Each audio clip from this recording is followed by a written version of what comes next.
Hello everyone, welcome to my channel. Please subscribe and keep watching more details.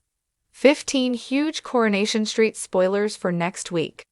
Next week on Coronation Street, a busy Christmas period for the Platt family features a surprise proposal, a dangerous showdown, and a life-changing decision for Gail as she leaves for good.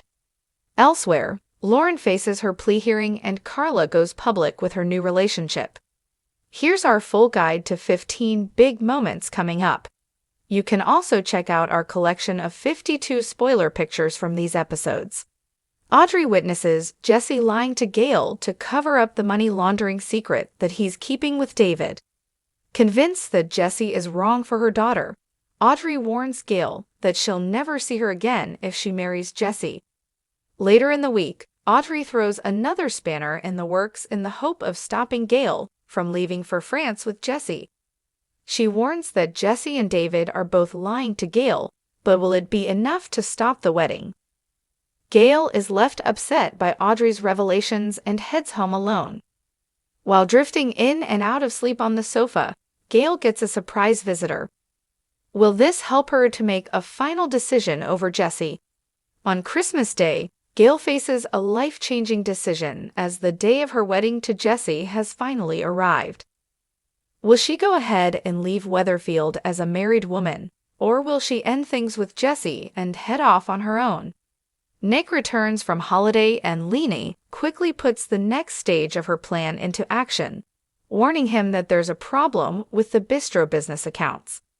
Finding a series of unexplained payments to TLH Holdings, Nick asks the bank to freeze the account. Later, police arrive at the bistro to arrest Toya on suspicion of fraud.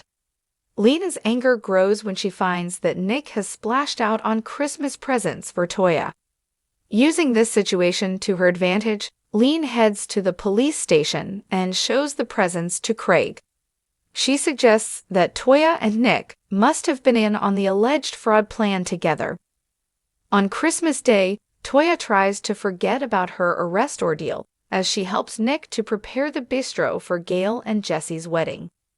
However, the police soon reappear to announce that Toya and Nick need to answer further questions about the fraud allegation. As Toya grows increasingly suspicious that Leanie is the source of her misery, she confronts her sister and the situation escalates into a full-blown fight.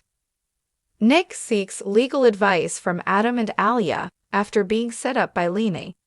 He then tries to do some digging for evidence which proves Lena's guilt.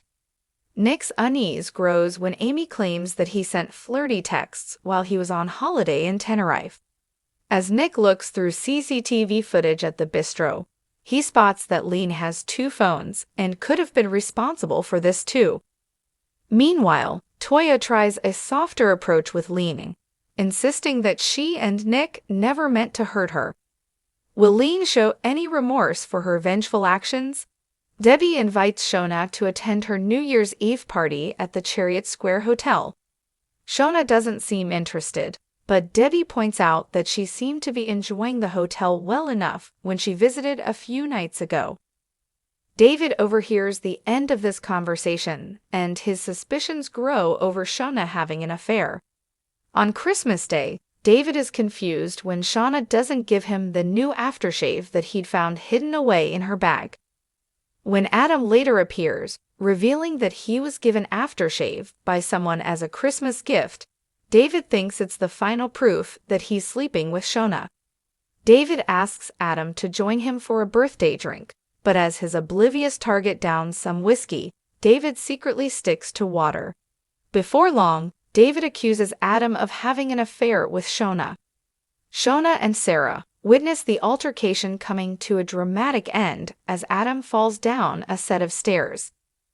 Bethany gives Daniel an expensive watch for his Christmas gift, but she's underwhelmed by his reaction. Daniel is put on the spot when Bethany suggests that it's obvious he doesn't want to be with her anymore. He insists that she's wrong and gets down on one knee to propose. Will Bethany say yes? Bethany thanks Daisy for looking after her clothes at the Rovers.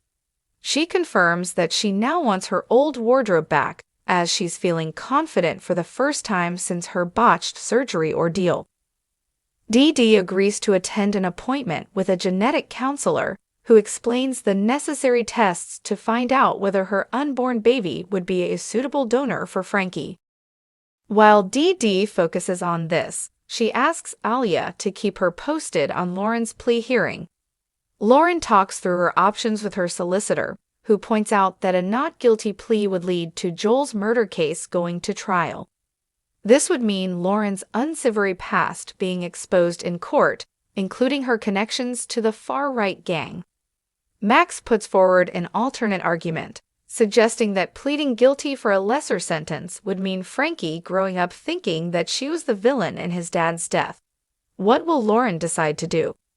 Lisa is concerned to spot a picture on social media, which shows Mason in Betsy's room. She expresses her worry, but Betsy later finds a way to turn the tables at the factory. When Carla and Lisa publicly announce their relationship to the underworld staff, Betsy ruins the moment with a sarcastic remark. Carla tries to stay on good terms with Betsy and suggests the teen should join her and Lisa for dinner at the bistro. Continuing to keep Lisa and Carla on their toes, Betsy turns up with Mason as her unexpected guest. Ken is delighted when Cassie gives him a thoughtful Christmas present, an album by his favorite composer. Ken returns the favor by handing Cassie a scarf from Porto. Will this bring them closer?